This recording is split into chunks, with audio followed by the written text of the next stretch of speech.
Why do good people finish last? Because they confuse kindness with weakness. They confuse respect with submission. They give and give until there's nothing left, and then wonder why no one values them. You've been taught that being nice earns you loyalty, that playing fair guarantees fairness in return. That's a lie. Machiavelli knew it, the Stoics knew it, and deep down you know it too. Respect isn't given to those who ask for it. It's taken by those who enforce it, quietly, coldly, without apology. You've tried being understanding. You've tried setting boundaries with words. You've tried explaining your worth to people who decided long ago you don't have any. And where did that get you? More disrespect, more manipulation, more proof that your softness is being weaponized against you. The truth is brutal. People don't respect what they can control. And right now, they control you. Your reactions, your emotions, your need for their approval. Every time you defend yourself, you lose. Every time you explain, you weaken. Every time you tolerate disrespect to keep the peace, you teach them that peace comes at the cost of your dignity. But there's another way, a way that doesn't require confrontation, dramatics, or violence. A way that dismantles disrespect silently, strategically, psychologically. Machiavelli didn't conquer through force alone. He conquered through understanding human nature and exploiting it. You're about to learn how to do the same. Not through aggression, through withdrawal, through indifference, through cold, calculated absence. These aren't tactics for the weak. They're weapons for those ready to stop being victims and start being untouchable. This isn't about revenge, it's about power. The kind of power that doesn't announce itself. The kind that shifts dynamics without a single raised voice. You're going to learn 8 strategies that will reset every relationship where you've been disrespected. 8 ways to destroy disrespect so quietly that by the time they realize what happened, it's already too late. No arguments, no explanations, just consequence, just silence, just you finally in control. Here's what's coming. Silence as psychological warfare, withdrawal as punishment, indifference as immunity, non-reaction as dominance, boundaries that reset power without negotiation, scarcity that forces respect, unpredictability that destroys manipulation, and presence that enforces control without effort. Each one is a blade. Together, they're an arsenal, and by the end, you won't need their respect. You'll command it. You think silence is passive. You think it's weakness wrapped in fear. That's exactly what they want you to believe. Silence isn't the absence of power. It's the concentration of it. When you stop filling voids with explanation, justification, defense, you force others to confront their own emptiness. They expect reaction. They crave your emotion. Deny them that, and you strip away their control. Silence is the first boundary most people never learn to hold. It's psychological warfare disguised as restraint. Most people can't tolerate silence because it exposes them. They need your words to validate their disrespect, to confirm they've gotten under your skin. When you refuse to speak, you refuse to play. You become unreadable. Unpredictability breeds caution. Caution breeds respect. I've watched someone lose an argument simply by saying nothing. No defense, no attack, just cold, deliberate silence. The other person unraveled, filled the space with assumptions, accusations, desperation. That's what happens when you withhold the one thing manipulation depends on: your reaction. Silence forces recalibration. When you don't respond to provocation, the provocateur loses their script. They planned for anger, for weakness, for compliance. They didn't plan for nothing. that nothing becomes everything. It shifts the power dynamic instantly. You're no longer the one being tested, you become the one testing them. Can they handle your absence of emotion? Can they survive without your approval or your rage? Most can't. And that's when you see who they really are. Silence is a mirror. It reflects their need for dominance back at them. But silence isn't just withholding words. It's withholding validation, explanation, energy. When someone disrespects you and you offer no consequence, no reaction, no acknowledgement, you teach them that their actions have no weight in your world. That's more devastating than any argument. Words can be twisted, reframed, weaponized. Silence can't. It's absolute. It's a refusal to engage on their terms. And when you refuse to engage, you control the entire interaction from a place they can't touch. That's where psychological dominance begins. People fear silence because it represents the unknown. They can't manipulate what they can't measure. Your silence becomes a boundary they can't cross, a wall they can't scale. And here's what most won't tell you. Silence isn't cruelty, it's clarity. It's the refusal to waste your voice on those who've proven they don't deserve it. Every time you speak to disrespect, you feed it. Every time you defend yourself to someone who's already decided you're wrong, you validate their frame.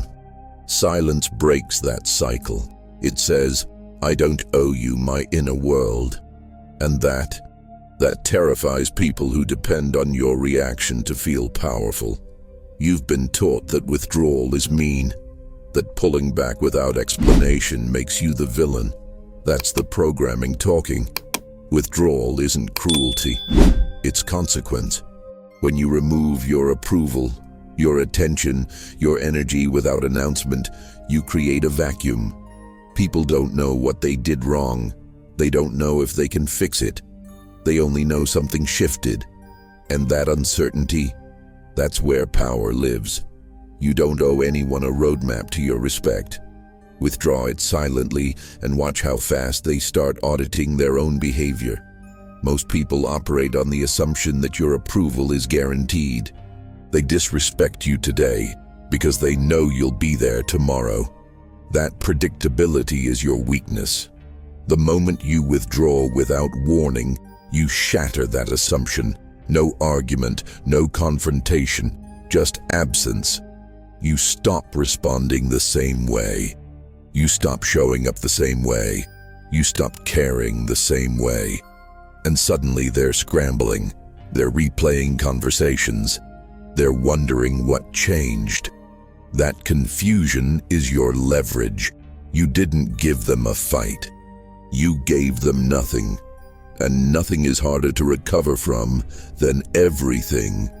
I've seen relationships reset overnight because someone finally withdrew their presence without negotiation.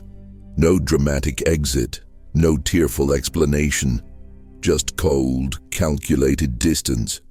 The other person couldn't handle it. They needed closure. They needed to know why. But closure is a gift, and gifts are earned.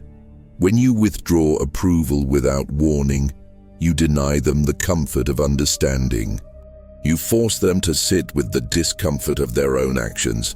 That discomfort is the teacher, not your words, not your anger, their own reflection in the void you left behind.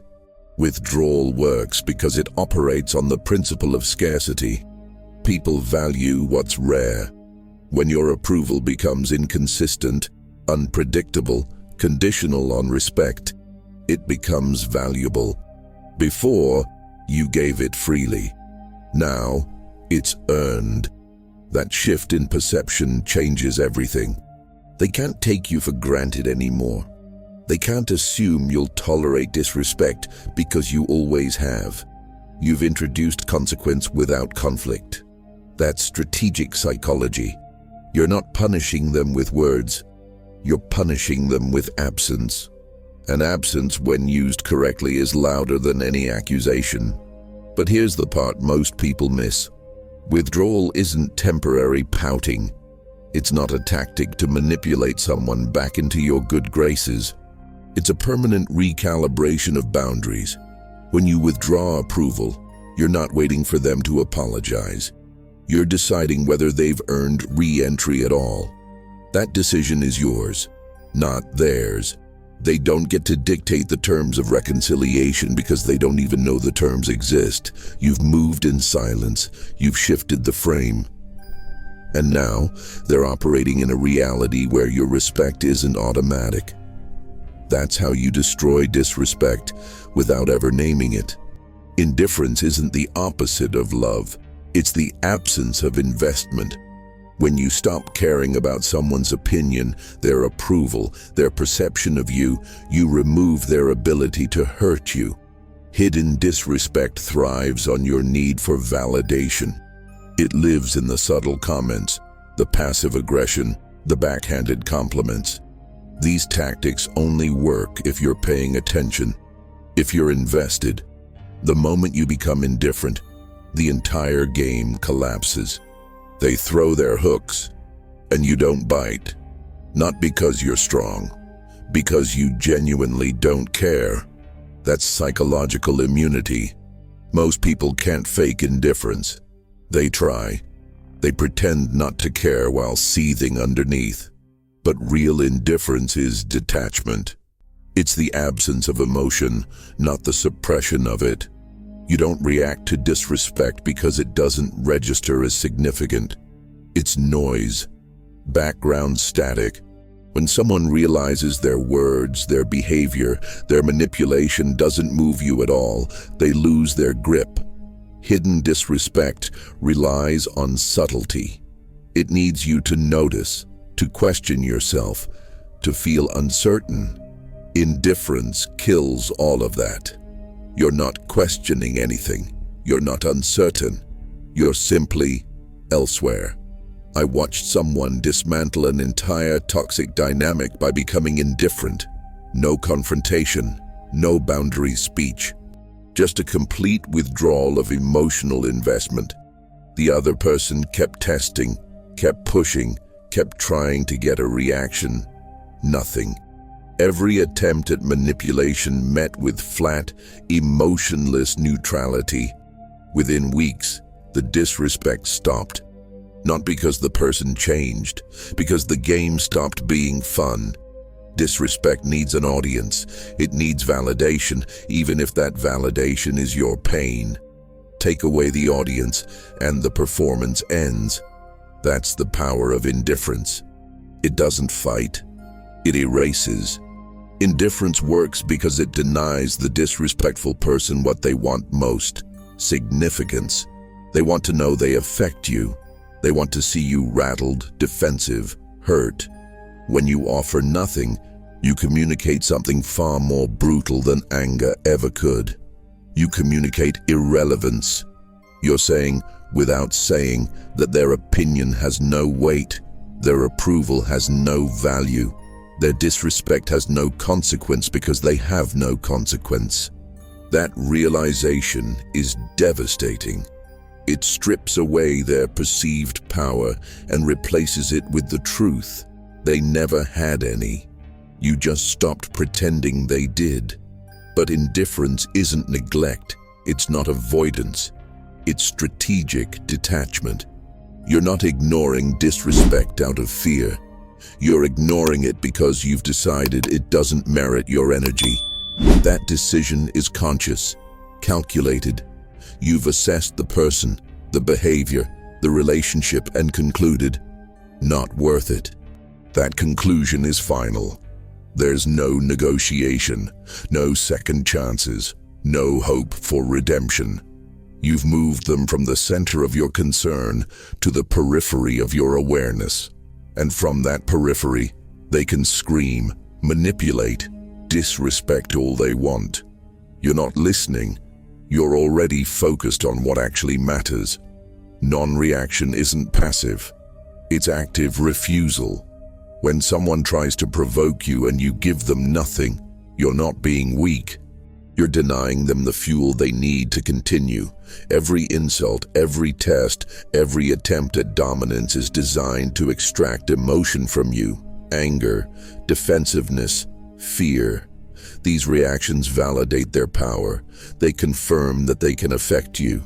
When you refuse to react, you remove that validation. You strip them of the reward they were expecting. That absence of reward is punishment. Psychological punishment. They threw their best shot, and it landed on nothing. That void eats at them more than any comeback ever could. Most people don't understand that reaction is a form of submission. When you react to disrespect, you're operating within their frame. They set the terms. They chose the battlefield. They decided what's worth responding to. You're just playing the role they assigned you. Non-reaction breaks that script. You refuse to play. You refuse to submit to their frame. Instead, you impose your own indifference, control, boundary. They wanted chaos. You gave them calm. They wanted emotion. You gave them stone. That mismatch creates cognitive dissonance in their mind. They can't reconcile your non-reaction with their expectation of dominance. And that confusion? That's your leverage. I've used non-reaction to dismantle people who thought they had control. They'd say something designed to hurt. I'd look at them like they'd just commented on the weather. No anger, no defense, just flat acknowledgement and immediate redirection to something irrelevant. The confusion on their face was immediate. They didn't know what to do with that. They tried again. Same result. Eventually, they stopped trying. Not because they respected me, because they realized I was unreachable. Their manipulation had no entry point. That realization is more humiliating than any insult I could have thrown back. I didn't defeat them with words. I defeated them with absence. Non-reaction works because it communicates superiority without arrogance. You're not above them because you said so. You're above them because their attempts to drag you down didn't work. You're operating from a different level of consciousness. They're emotional. You're strategic. They're reactive. You're controlled. That contrast is undeniable. And when someone sees that you can't be moved by the same tactics that move everyone else, they recalibrate. They start to fear you. Not because you're aggressive, because you're untouchable. Fear born from untouchability is the purest form of respect. It's not given. It's extracted through demonstration. But here's what separates amateurs from strategists. Non-reaction isn't silence out of weakness. It's silence out of choice. You could respond. You could destroy them verbally. You could match their energy and escalate. But you don't. Because you've decided they're not worth the expenditure. That decision is the punishment. You've weighed them, measured them, and found them lacking. And they can feel that judgment even though you never said a word. Non-reaction isn't the absence of power. It's the presence of control so absolute that power doesn't need to announce itself. It just is. Boundaries aren't announcements. They're not negotiations. The moment you explain a boundary, you've already weakened it. A cold boundary is enforced through action, not words. You don't tell someone they've crossed a line. You show them by removing access. No warning, no second chance, no emotional explanation, just immediate, irreversible consequence. That's how you reset power. Most people set boundaries like they're asking permission. They say what they won't tolerate, then wait to see if the other person respects it. That's not a boundary, that's a suggestion. A cold boundary doesn't ask, it executes. And in that execution, respect is restored without a single word. The problem with warm boundaries is they leave room for negotiation. You say, I don't like when you do this, and the other person hears, convince me why I should tolerate it. They test, they push, They see how much you'll bend before you break. A cold boundary eliminates that testing phase. You don't announce discomfort. You remove yourself from the situation entirely. Someone disrespects you, they lose access to your time, your energy, your presence. No discussion, no dramatics, just cold, calculated distance. That distance is the boundary. And because you didn't explain it, they can't argue with it. They can't manipulate it. They can only experience the consequence of crossing something they didn't even know existed. I've reset entire dynamics with a single cold boundary. Someone would overstep. Instead of addressing it, I'd just stop being available. Stop responding with the same warmth. Stop investing with the same intensity. No explanation given. No closure offered. Just a noticeable, undeniable shift. They'd feel it immediately. And because I didn't give them the reason, they had to audit their own behavior. They had to figure out what they did wrong. That process, that internal audit, is more effective than any confrontation. They're not defending themselves against your accusations. They're confronting their own actions in isolation. That self-awareness, forced through consequence rather than conversation, is what changes behavior. Not your words, their reflection. Cold boundaries work because they operate on the principle of irreversibility. Warm boundaries are fluid. You can talk your way back in. You can apologize your way back in. You can negotiate your way back in. Cold boundaries are concrete. Once enforced, they don't budge. You've crossed the line. You're out. No appeal process, no redemption arc. Just permanent recalibration of access. That permanence is what makes cold boundaries terrifying. People know, instinctively, that once you've withdrawn without explanation, there's no guarantee you'll ever return. That uncertainty forces them to respect you even in your absence. They can't risk losing you again because they don't know what triggers your withdrawal. So they behave, not out of love, out of survival. But here's the truth most people avoid. Cold boundaries require emotional detachment. You can't enforce them if you're still invested in the outcome. You can't remove access if you're hoping they'll chase you. You can't reset power if you're waiting for them to apologize. A cold boundary is final because you've already decided they don't deserve re-entry. That decision isn't emotional, it's strategic. You've assessed their value, weighed it against their disrespect, and concluded, not worth it. That conclusion is what gives the boundary its strength. You're not punishing them to teach them a lesson. You're protecting yourself from people who've proven they don't respect boundaries. And that protection, that self-prioritization, is where true power resides. Abundance breeds contempt. When you're always available, always responsive, always present, you become furniture. People stop valuing what they can access without effort.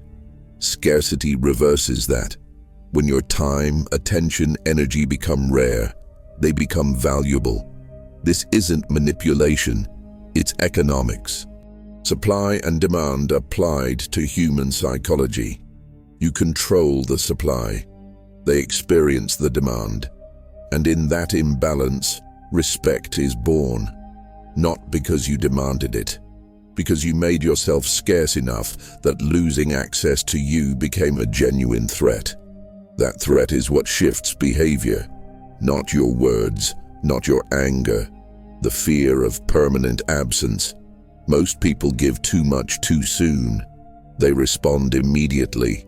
They accommodate constantly. They sacrifice their own boundaries to maintain connection.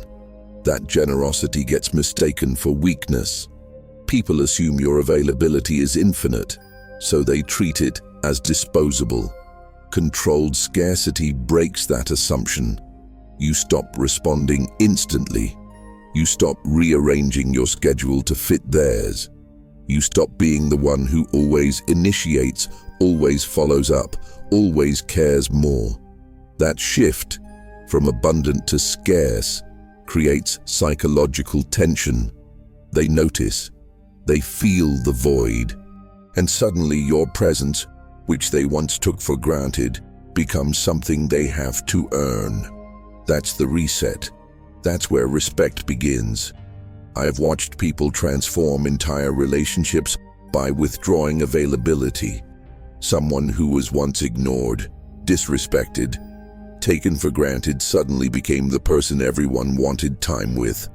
Nothing about them changed except their scarcity. They stopped being easy to reach, stopped being predictable, stopped giving their energy freely to people who didn't value it. That withdrawal created mystery, and mystery creates desire. People want what they can't have. When you make yourself scarce, you become what they can't have. Not because you're hiding, because you're selective. And selectivity communicates value louder than any self-promotion ever could. Controlled scarcity works because it forces people to compete for your attention. When you're abundant, there's no competition. You're always there. But when you're scarce, people have to prove they deserve your time. They have to demonstrate respect, consideration, value. Otherwise, they get nothing. That filter, that natural selection process, separates those who genuinely respect you from those who were just using your availability. The ones who disappear when you become scarce, they never respected you. They respected your convenience. The ones who stay, who adapt, who earn their way back into your attention, those are the ones worth keeping. Scarcity reveals truth. It exposes who people really are when access to you requires effort. But scarcity without boundaries is just playing hard to get. That's not strategy. That's games. Real scarcity is a lifestyle shift. You become scarce because you're genuinely investing in yourself, your goals, your priorities. You're not withholding to manipulate. You're withholding because your time is genuinely limited and you're choosing how to spend it. That authenticity is what makes controlled scarcity powerful. People can sense when you're faking unavailability. They can't sense when you're genuinely busy building something that matters more than their validation. That shift from needing their approval to being indifferent to it is what makes scarcity unbreakable. You're not scarce to gain respect. You're scarce because you've realized your presence is finite and you're done wasting it on people who don't treat it like the resource it is. Predictability is death. When people know how you'll react, what you'll tolerate, where your limits are, they own you. They can calculate every move. They can test every boundary. They can disrespect you with precision because they've already mapped your responses. You become a solved equation. No mystery, no danger, no respect. Predictability tells the world you're safe to manipulate. It announces that your patterns are fixed, your reactions are rehearsed, your boundaries are negotiable. The moment you become predictable, you hand over control. Not because you're weak, because you're readable. And readable people get used. Most people pride themselves on consistency. They think being predictable makes them trustworthy, reliable, steady. That's true in some contexts. But in power dynamics, predictability is suicide. When someone knows you'll always forgive, always explain, always give second chances, they exploit that knowledge. They push boundaries knowing you'll reset them with a conversation instead of consequence. They disrespect you knowing you'll absorb it because that's what you always do. Your consistency becomes their weapon. They're not guessing anymore. They're executing a strategy based on your proven patterns, and you're helping them by never changing the script. I've seen people gain instant respect by becoming unpredictable. Someone who always said yes suddenly says no without explanation. Someone who always engaged suddenly goes silent. Someone who always forgave suddenly cuts contact permanently. That shift, that break in pattern, creates fear. Not fear of violence, fear of the unknown. People can't strategize against unpredictability. They can't manipulate what they can't predict. So they default to caution. They default to respect. Because the alternative, testing someone whose reactions they can't forecast, is too risky. Unpredictability forces people to treat you carefully, not because you're aggressive, because they don't know what version of you they'll encounter next. Unpredictability works because it keeps people off balance. They can't settle into a comfortable pattern of disrespect. They can't assume your response. Will you react? Will you withdraw? Will you escalate? Will you ignore? They don't know. That uncertainty is your power. It means every interaction with you requires their full attention. They can't autopilot through disrespecting you because your reactions aren't guaranteed. That cognitive load, that constant need to assess, adjust, predict, exhausts them. Eventually, they stop testing, not because they respect you on principle, because testing someone unpredictable is too much work. The path of least resistance becomes treating you with respect. And that's exactly where you want them. But unpredictability isn't chaos. It's not random mood swings or irrational behavior. It's strategic variance. You're still operating from principles, from boundaries, from control. You're just not telegraphing those principles. You're not announcing your boundaries. You're not showing your control. You're keeping your strategy internal while your execution stays varied. Today you're silent. Tomorrow you're direct. Next week, you're indifferent. Next month you're unavailable. The foundation is consistent. The presentation is fluid.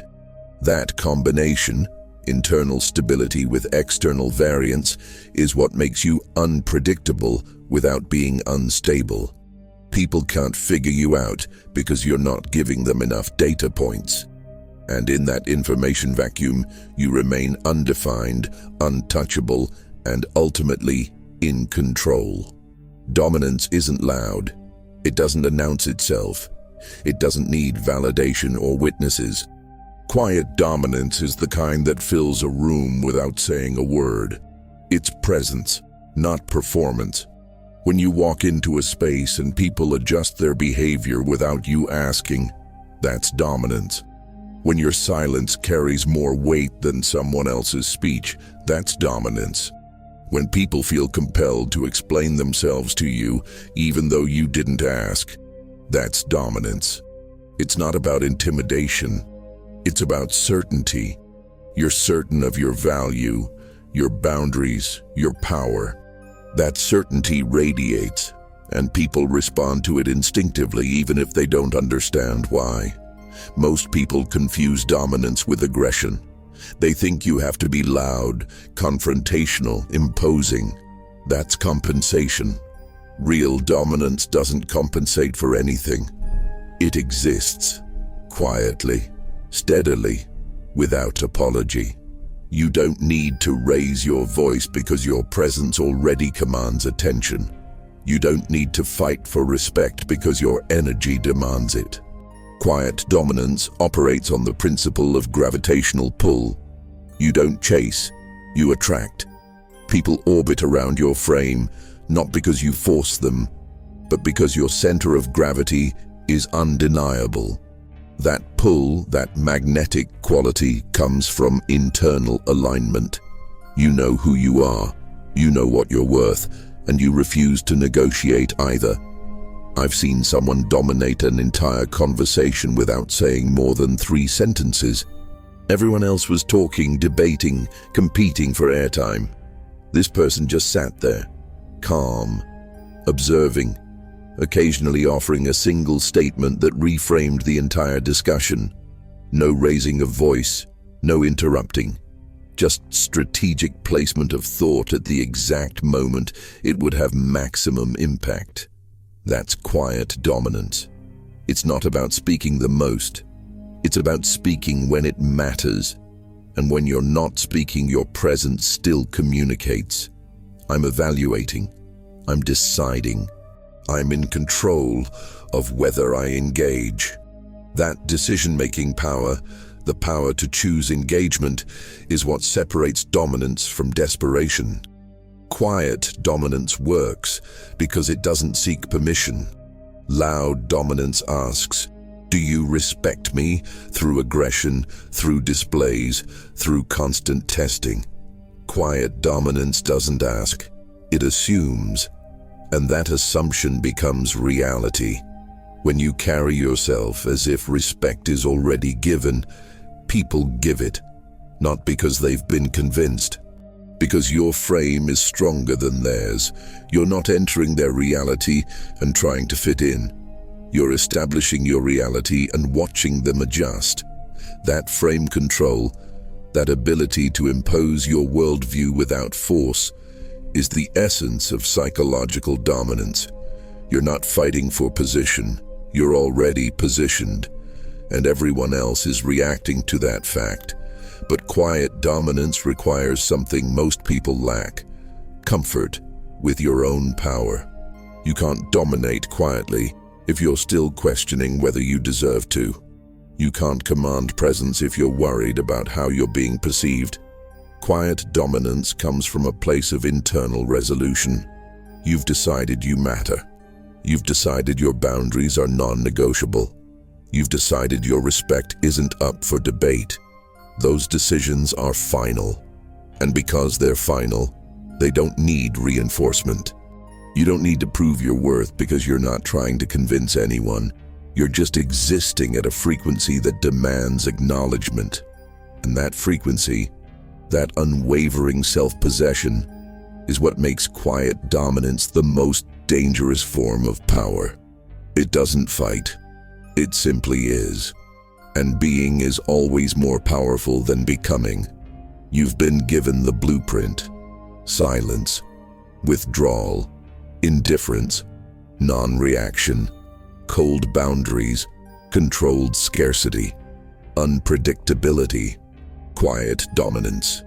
8 weapons, 8 ways to dismantle disrespect without ever raising your voice. The question isn't whether these work. The question is whether you'll use them. Most won't. Most will go back to explaining, defending, tolerating. Most will choose the comfort of familiarity over the discomfort of power. But you're not most people. If you were, you wouldn't have made it this far. Respect isn't negotiated, it's enforced through action, through consequence, through the cold certainty that your presence is finite and your tolerance is over. You don't owe anyone an explanation. You don't owe anyone a second chance. You don't owe anyone access to you after they've proven they don't value it.